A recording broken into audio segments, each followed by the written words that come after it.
Bueno, antes de pasar al Donbass, hay un tema previo en esta comparación entre Crimea, con una mayoría étnica rusa,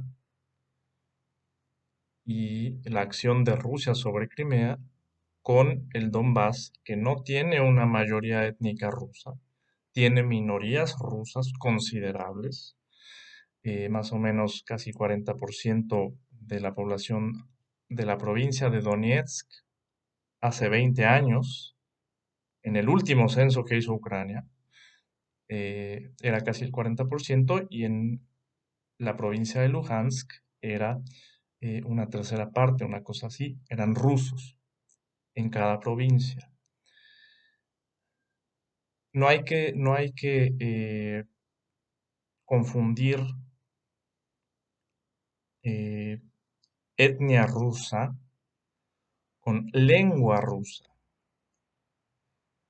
En todo el sureste de Ucrania, parte del centro de Ucrania, en la capital, en Kiev, todo el sur, en todo el este de Ucrania, se habla ruso.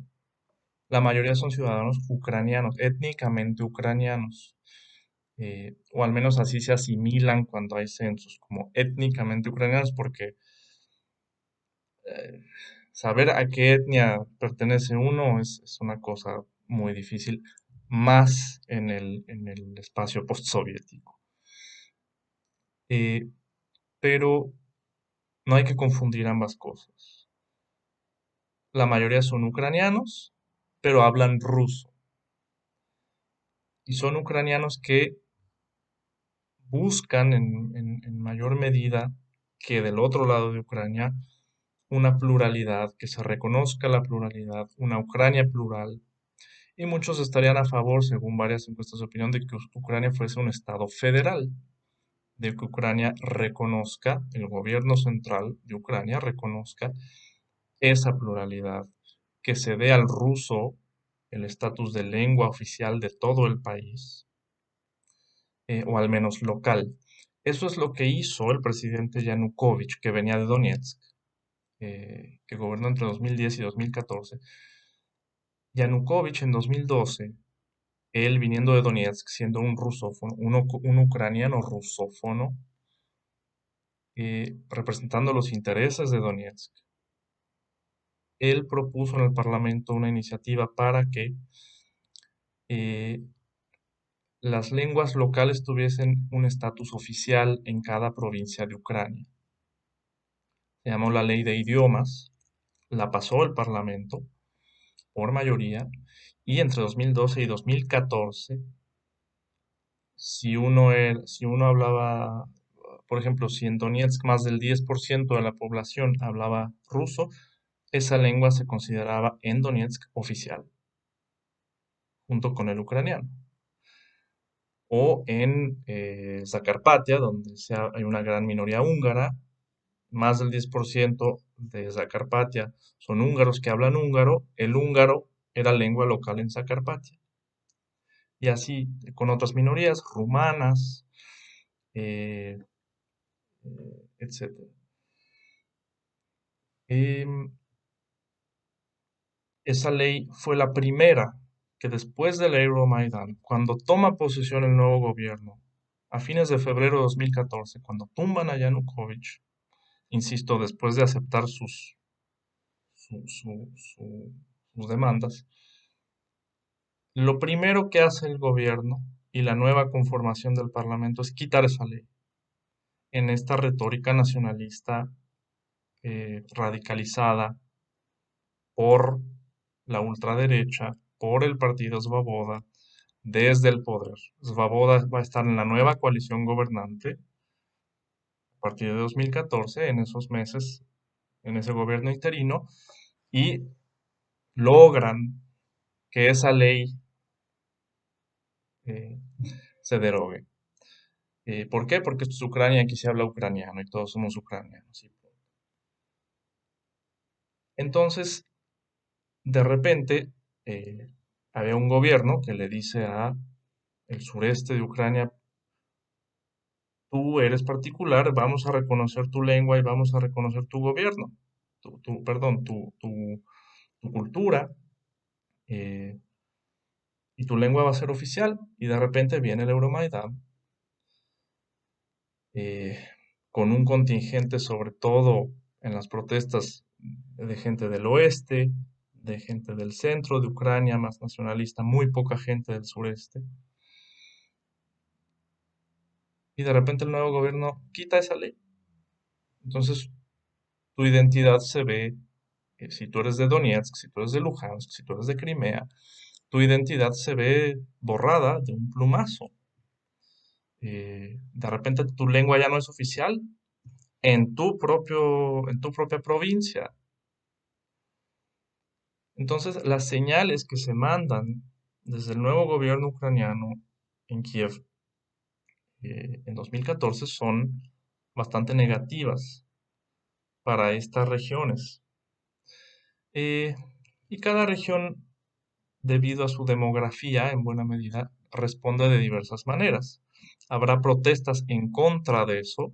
Después del Euromaidán, toma posesión el nuevo gobierno nacionalista, deroga la ley de idiomas y empiezan una serie de protestas en el sureste de Ucrania.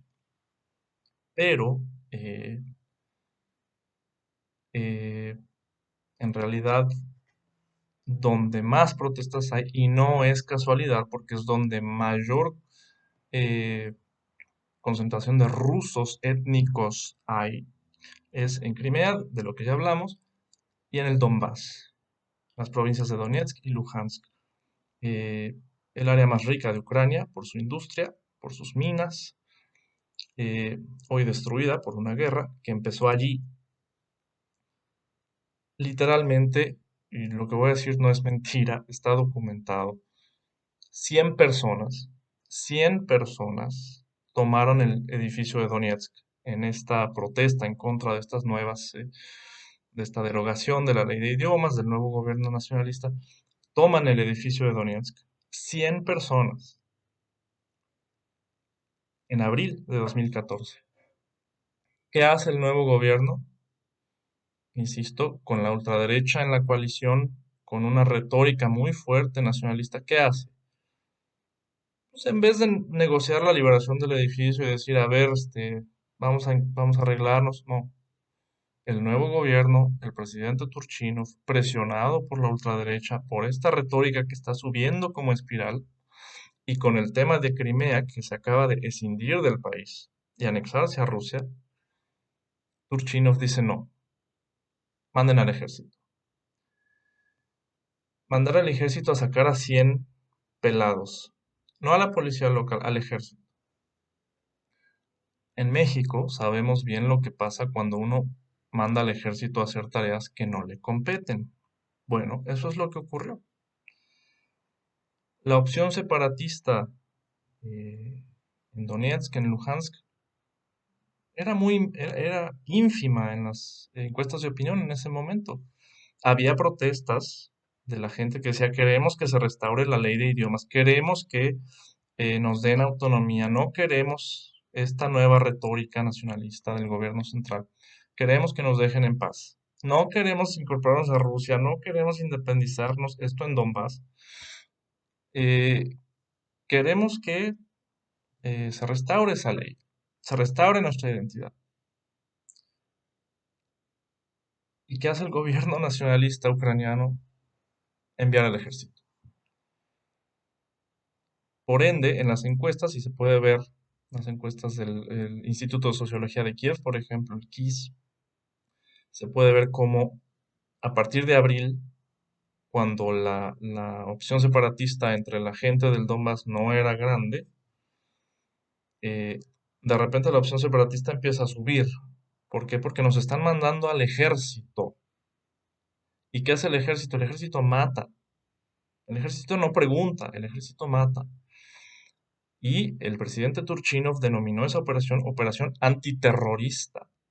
O sea, si uno es una persona que es rusófona, que no habla ucraniano, que no quiere, que está ahí tomando el edificio de la administración de Donetsk, eh, para salvaguardar su identidad, sin querer incorporarse a Rusia ni nada, solo queremos que se nos reconozca otra vez. y a uno le mandan al ejército, es bastante entendible que ahí no hay diálogo posible. Y mandan al ejército a llamar y te llaman terrorista. Bueno, pasó lo que pasó antes de que interviniese Rusia. Rusia ya había intervenido en Crimea, insisto, Rusia ya estaba en Crimea desde antes, por ciertos resquicios legales. Pero, ¿qué ocurre? Eh, la opción separatista en Donetsk empieza a tomar forma, empieza a tomar mayor poder también, y es cuando